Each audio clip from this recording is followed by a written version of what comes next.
Bolshevism in Russia.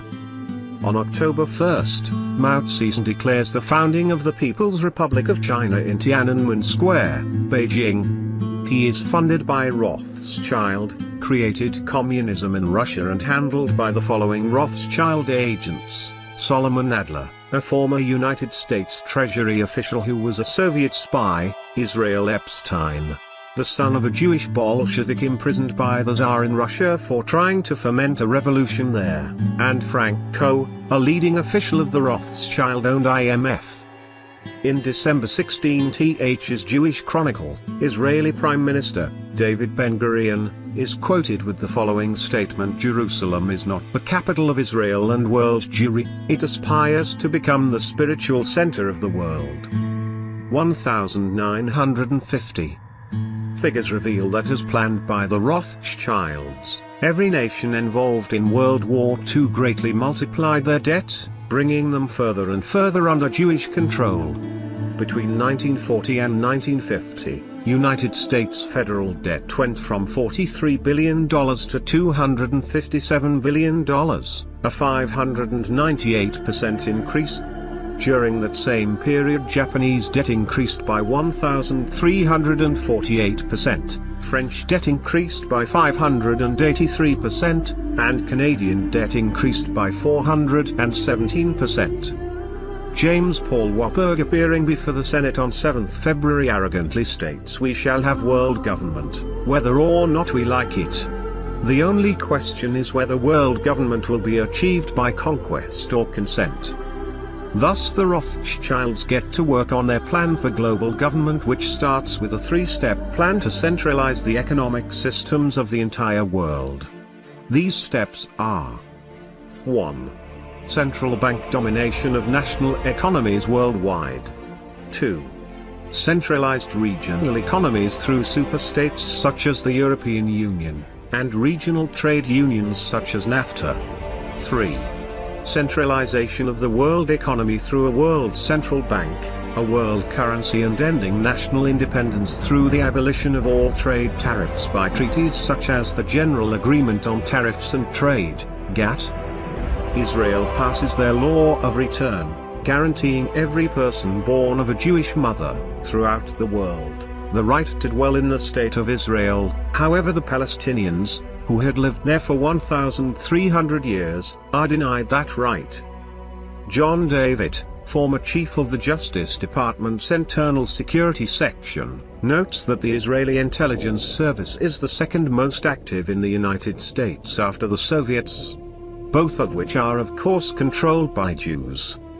1951. On April 1st, the Israeli secret intelligence agency, the Mossad, which will go on to terrorize the world, is formed. The Mossad soon takes control of its American arm, the Anti-Defamation League. The motto of the Mossad is probably the most disturbing secret service motto in the world. It is, by way of deception, "Thou shalt do war." 1952. Israeli Prime Minister David Ben-Gurion oversees a project in which a generation of Sephardic Jews in Israel are weeded out from their Ashkenazi counterparts at school, and, to avoid suspicion by the parents, these Sephardic children are then taken on school trips. On these supposed trips, they actually receive a radiation treatment, purportedly for ringworm infection. At this time, the permitted maximum X-ray dose was 0.5 rad, yet these children received 350 rad, directly to their heads. As a result, at least 6,000 die shortly afterwards, with those remaining developing severe conditions such as cancers, epilepsy, and psychosis. Those that are still alive today, and many of their children and grandchildren, are stricken with genetic diseases and malignant tumors.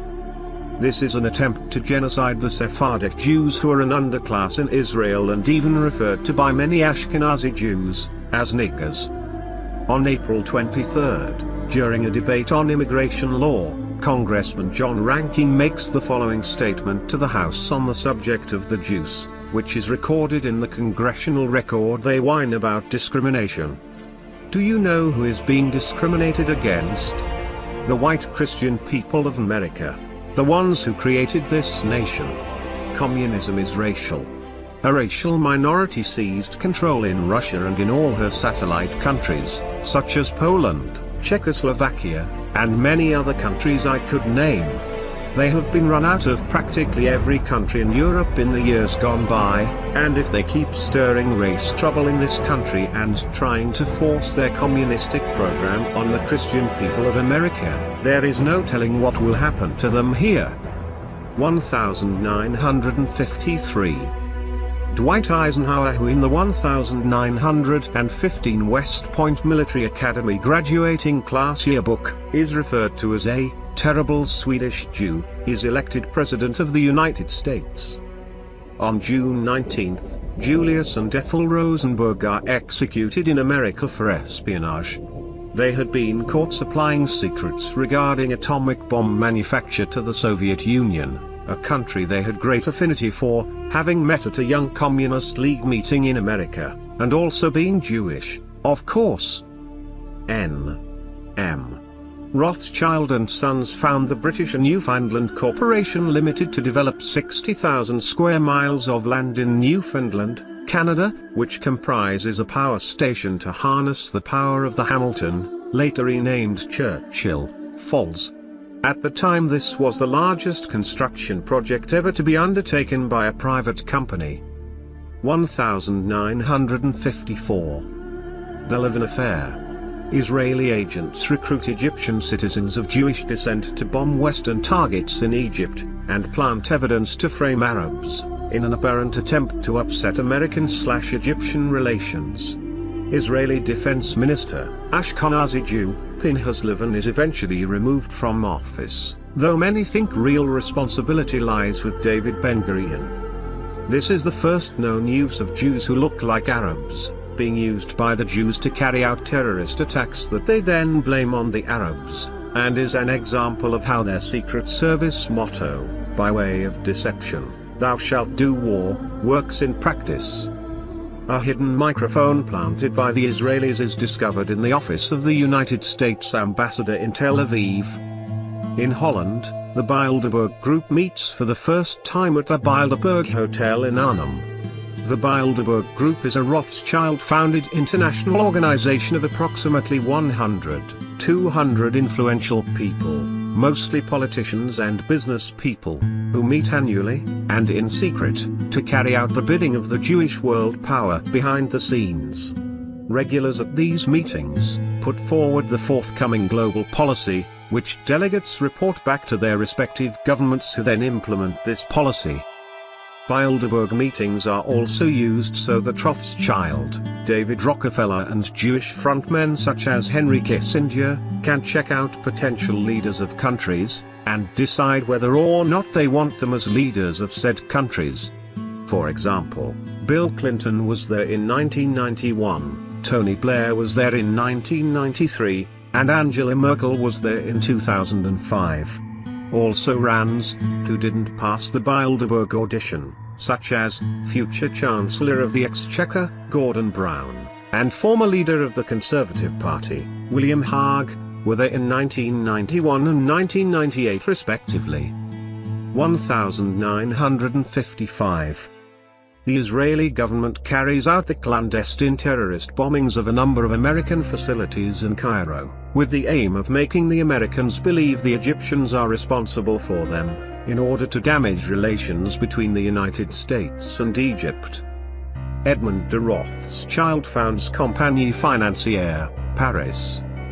1956. On October 28, Menachem Begin, he of the infamous Deir Yassin massacre and who would go on to be a future Prime Minister of Israel, states at a Tel Aviv conference: "You Israelis, you should never become lenient if you kill your enemies. You shall have no pity on them until we have destroyed their so-called Arab culture, on the ruins of which we shall build our own civilization." Telephone taps are found connected to telephones in the residence of the United States military attaché in Tel Aviv. 1957. During a joint British, Israeli, and French invasion of the Suez Canal, Ariel Sharon commands units which murder Egyptian prisoners of war, as well as civilian Sudanese workers who the Jews had captured. A total of 273 unarmed prisoners are executed and dumped into mass graves. This story is suppressed for nearly 40 years until it breaks in the August 16, 1995, edition of the London Daily Telegraph. James de Rothschild dies, and it is reported, by the Rothschild-owned media, that he bequeaths a large sum of money to the State of Israel to pay for the construction of their parliament building, the Knesset. He states that the Knesset should be a symbol, in the eyes of all men, of the permanence of the State of Israel. On page 219 of his book, Tales of the British Aristocracy, L.G. Bine, the editor of Burke's Peerage, states that the Jews ... have made themselves so closely connected with the British peerage that the two classes are unlikely to suffer loss which is not mutual. So closely linked are the Jews and the lords that a blow against the Jews in this country would not be possible without injuring the aristocracy also. Maurice de Rothschild dies in Paris. 1959. In February, crypto-Jew, Fidel Castro, declares himself Prime Minister of Cuba, after leading a communist revolution there. 1960. In his book, Impact, Essays on Ignorance and the Decline of American Civilization, published this year, Ezra Pound states a nation that will not get itself into debt drives the usurers to fury. 1962. On June 25, prayer is banned from the American public schools system following a Supreme Court decision. This court decision was based upon a case brought by a New York Jew named Engel in the case Engel v. Vidali. Senator Robert Byrd, a Democrat from West Virginia, states of this decision, "Can it be that we too are ready to embrace the foul concepts of atheism? Somebody is tampering with America's soul. I leave it to you who that somebody is." Rothschild FREs establishes Intel as an umbrella company for all their mineral mining interests. Frederick Morton publishes his book, The Rothschilds, in which he states though they control scores of industrial, commercial, mining and tourist corporations, not one bears the name Rothschild. Being private partnerships, the family houses never need to, and never do, publish a single public balance sheet, or any other report of their financial condition. 1963. On June 4, President John F. Kennedy, the 35th President of the United States 1961, 1963, signs Executive Order 11,110 which returns to the United States government the power to issue currency, without going through the Rothschilds-owned Federal Reserve. Less than 6 months later, on November 22, President Kennedy is assassinated by the Rothschilds for the same reason as they assassinated President Abraham Lincoln in 1865. He wanted to print American money for the American people, as opposed to for the benefit of a money-grabbing warmongering foreign elite. This Executive Order 11,110 is actually rescinded by President Lyndon Baines Johnson, an alleged crypto-Jew, the 36th President of the United States 1963 to 1969, in one of the first acts he carries out as United States President.